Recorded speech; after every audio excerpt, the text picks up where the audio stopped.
Hello, कौन बोल रहा है? ज़ारा, तुम ठीक हो ना? मैं अहान बोल रहा हूँ। मुझे माफ करना, मुझे तुमसे दूर जाना पड़ा। हालात ऐसे थे कि मेरे पास और कोई चारा नहीं था। आहान, तुम कहाँ हो? क्या तुम ठीक हो? मैं बहुत परेशान हूँ। मैं ठीक हूँ, लेकिन हालात बहुत खराब हैं। मुझे अपनी जान का खतरा है ज़ारा। मुझे अपनी जान का खतरा है ज़ारा। मैं नहीं चाहता कि तुम भी इस मुसीबत में फंसो। कृपया मुझे ढूंढने की कोशिश मत करना। ये बहुत खतरनाक है। ज़ारा की दुनिया उलट गई। अहान गायब था और उसे समझ नहीं आ रहा था कि क्या करे। 1 महीने से भी ज्यादा हो गया था। हर दिन उसके लिए एक सदी जैसा लग रहा था। उसका दिल घबरा रहा था। हर पल उसे अहान की चिंता सताती रहती थी। एक दिन अचानक उसका फोन भी आया। ज़ारा ने जाल्डी से फोन उठाया। एक अनजान नंबर। ज़ारा ने थोड़ी देर सोचा, फिर कॉल रिसीव किया। Call cut. ज़ारा डर गई। उसे समझ नहीं आ रहा था कि यह कॉल किसका था। अहान जिंदा था लेकिन मुसीबत में। वह किसी अज्ञात जगह पर बंदी था। उसे समझ नहीं आ रहा था कि वह क्या करे। उसके मन में कई सवाल उठ रहे थे। एक तरफ अहान की बात थी कि उसे ढूंढने की कोशिश मत करना, तो दूसरी तरफ उसका दिल उसे ढूंढने के लिए कह रहा था। वह अपने दिल की सुनने का फैसला करती है। आखिरकार उसने सोच लिया कि वो अहान को नहीं छोड़ेगी। वह किसी भी कीमत पर उसे ढूंढेगी। ज़ारा ने अपने सारे डर को किनारे रखकर अहान को ढूंढने की ठान ली। वह जानती थी कि यह आसान नहीं होगा, लेकिन उसका प्यार और विश्वास उसे आगे बढ़ने की ताकत दे रहे थे। उसने एक योजना बनाई। उसने उन सभी जगहों की सूची बनाई जहां अहान हो सकता था। ज़ारा ने लोगों से पूछताछ शुरू की। उसने अहान की तस्वीर दिखाकर लोगों से जानकारी जुटाने की कोशिश की। धीरे धीरे उसे कुछ सुराग मिलने लगे।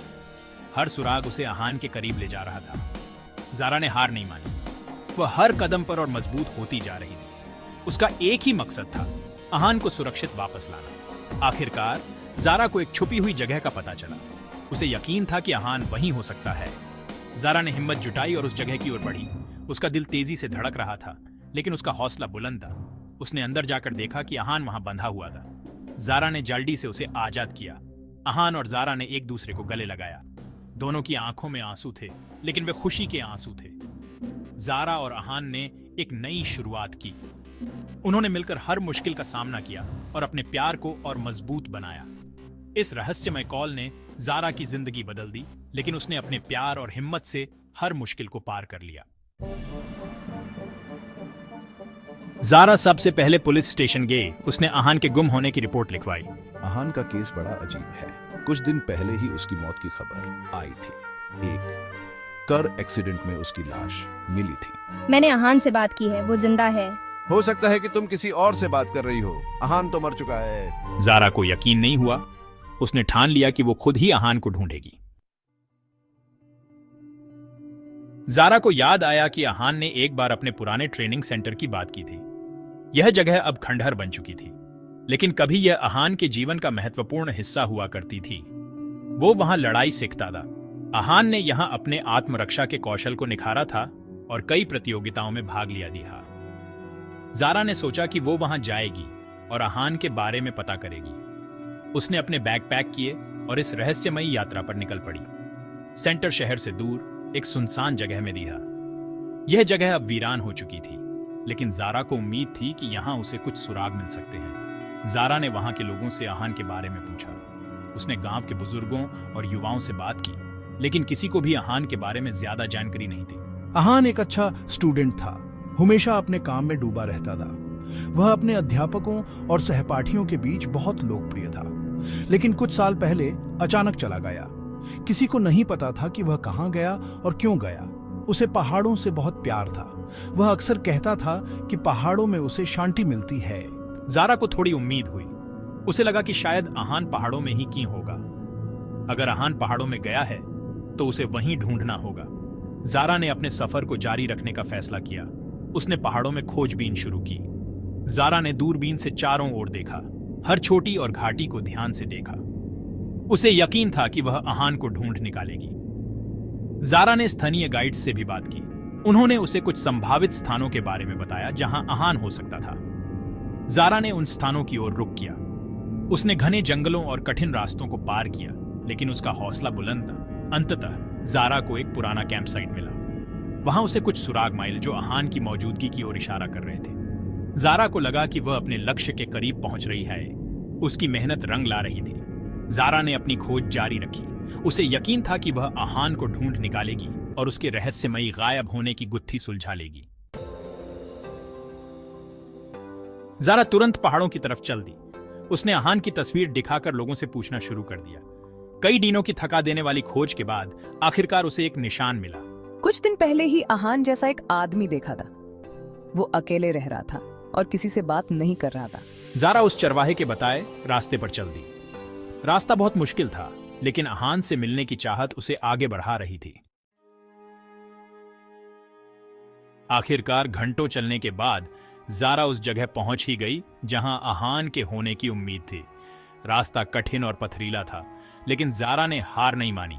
उसके दिल में एक अजीब सी बेचैनी थी, जैसे कुछ बहुत महत्वपूर्ण होने वाला हो। एक छोटी सी झोपड़ी पहाड़ पर बनी हुई थी। यह जगह बहुत ही सुनसान और रहस्यमयी लग रही थी। चारों ओर सिर्फ पहाड़ और जंगल थे, और झोपड़ी के पास एक पुराना पेड़ खड़ा था जो शायद सालों से यहां खड़ा था। जारा दौड़ते हुए झोपड़ी का दरवाजा खटखटाया। अंदर से आवाज आई। उसकी धड़कनें तेज हो गईं। उसने सोचा, क्या यह सच में आहान हो सकता है? आहान, क्या तुम हो? S2 कौन है? आवाज में एक अजीब सी बेचैनी थी, जैसे कोई पुरानी यादें ताजा हो रही हों। दरवाजा खुला और सामने आहान खड़ा था। उसकी आंखों में एक अजीब सी चमक थी, जैसे उसने किसी पुराने दोस्त को देखा हो। जारा की आंखों में विश्वास और अविश्वास का मिश्रण था। जारा की आंखों में आंसू आ गए। उसने सोचा, क्या यह वही आहान है जिसे मैं जानती थी? उसकी आंखों में कई सवाल थे, लेकिन शब्द नहीं निकल पा रहे थे। जारा, तुम यहाँ कैसे आई? आहान की आवाज में हैरानी और चिंता दोनों थे। उसने कभी नहीं सोचा था कि जारा उसे यहाँ ढूंढने आएगी। उसके चेहरे पर हैरानी थी। जारा ने सोचा, क्या आहान सच में नहीं जानता कि मैं यहाँ क्यों आई हूँ? उसके मन में कई सवाल उठ रहे थे। जारा दौड़कर आहान से लिपट गई। उसकी आंखों से आंसू बह रहे थे, लेकिन उसके दिल में एक अजीब सी शैंटी थी। उसने महसूस किया कि वह सही जगह पर है। तुम मुझे छोड़कर क्यों चले गए आहान? उसकी आवाज में दर्द और गुस्सा दोनों थे। उसने सोचा, क्या आहान के पास इसका कोई जवाब है? वो रो रही थी। उसकी आंखों से आंसू रुकने का नाम नहीं ले रहे थे। उसने सोचा, क्या आहान के पास इसका कोई जवाब है? आहान ने उसे चुप कराते हुए कहा। उसकी आवाज में एक अजीब सी शांति थी, जैसे वह पहले से ही जानता हो कि जारा क्या पूछेगी। जारा, मुझे माफ करना। उसकी आवाज में सच्चाई और पश्चाताप दोनों थे। उसने सोचा, क्या जारा उसे माफ कर पाएगी? तुम्हें सच जानना ही होगा। आहान की आवाज में एक अजीब सी गंभीरता थी, जैसे वह कोई बड़ा रहस्य खोलने वाला हो। जारा ने सोचा, क्या यह सच मेरे जीवन को बदल देगा? आहान ने बताया कि वो एक सीक्रेट मिशन पर था।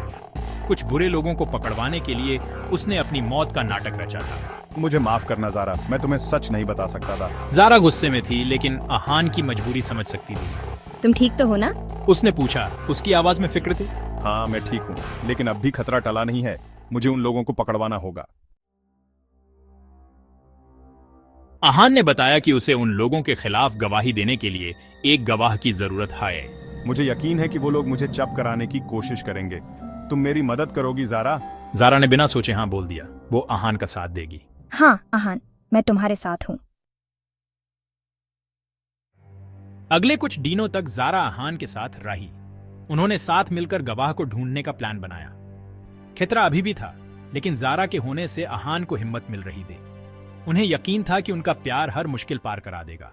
उनका प्यार बहुत गहरा था।